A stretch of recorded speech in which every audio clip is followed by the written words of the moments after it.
Bien. Donc, les rectangles, ben, ils vont rester dans le calque, ils sont dans leur bon calque.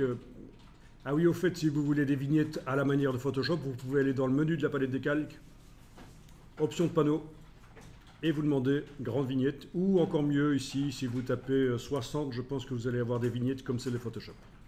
Donc, dans le menu de la palette des calques, option de panneau, autre, 60 pixels, ok, et voilà, vous avez des vignettes à la manière de Photoshop, à peu près la même taille. Donc, les rectangles verts ici chez moi, vous avez aussi des objets, je suppose, différents. Voilà, donc je les sélectionne et je les transfère dans le calque qui s'appelle partie verte. Comment? Ben, en prenant le petit carré ici et en déplaçant sur le calque partie verte.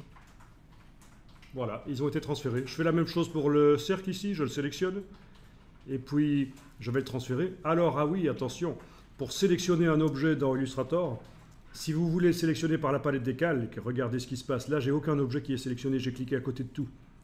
J'ouvre le calque rectangle ici. Je clique sur la vignette du cercle. Ça ne sélectionne pas le cercle. C'est typique de Illustrator, on ne fonctionne pas à la manière Photoshop. Pour sélectionner un objet par la palette des calques, on doit cliquer sur la petite cible ici. Et là, ça sélectionne l'objet. D'accord ? Donc vous allez forcément vous y faire prendre. La sélection d'objets par la palette des calques, c'est pas cliquer sur la vignette, c'est cliquer sur la cible qui est sur la vignette, la petite double rondelle. Je transfère le petit carré là, voilà. Alors quand le carré est grand, ça veut dire que tout le calque, tous les objets du calque sont sélectionnés. Quand le carré est petit, ça veut dire qu'une partie des objets du calque sont sélectionnés. Par exemple, si sur ce calque je fais d'autres cercles et que je n'en sélectionne que l'un d'eux, voilà, d'accord. Ben voilà, il y en a un qui est sélectionné, le dernier que j'ai fait sur le calque, le carré est petit. Si je les sélectionne tous les trois, le carré est grand. La différence n'est pas flagrante, non. Mais enfin, avec l'habitude, on le voit. D'accord? Un objet sélectionné, petit carré, tous les objets du calque sélectionnés, grand carré.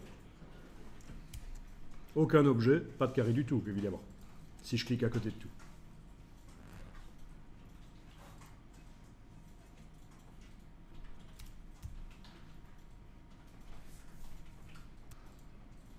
Encore une astuce ici à propos de l'enregistrement. La boîte qui s'ouvre ici vous permet, ici en fait, de rendre compatible le fichier Illustrator avec d'anciennes versions. Ça n'est pas conseillé. Mais si vous ne pouvez pas faire autrement, si vous avez besoin pour un certain logiciel de lui entrer du vecteur Illustrator, mais il faut de l'Illustrator 3 par exemple.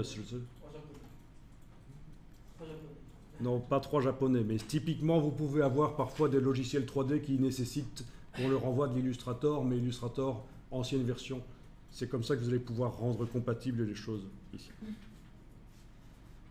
Si vous travaillez avec des gens qui n'ont que la CS6, ben, travaillez aussi dans la CS6.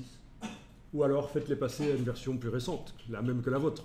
Mais travailler dans des versions différentes avec d'autres personnes, c'est pas bon. C'est générateur de problèmes. Mais enfin voilà, pour ceux qui se poseraient la question, comment je rends compatible avec d'anciennes versions, c'est là que ça se passe dans les options Illustrator qui apparaissent là.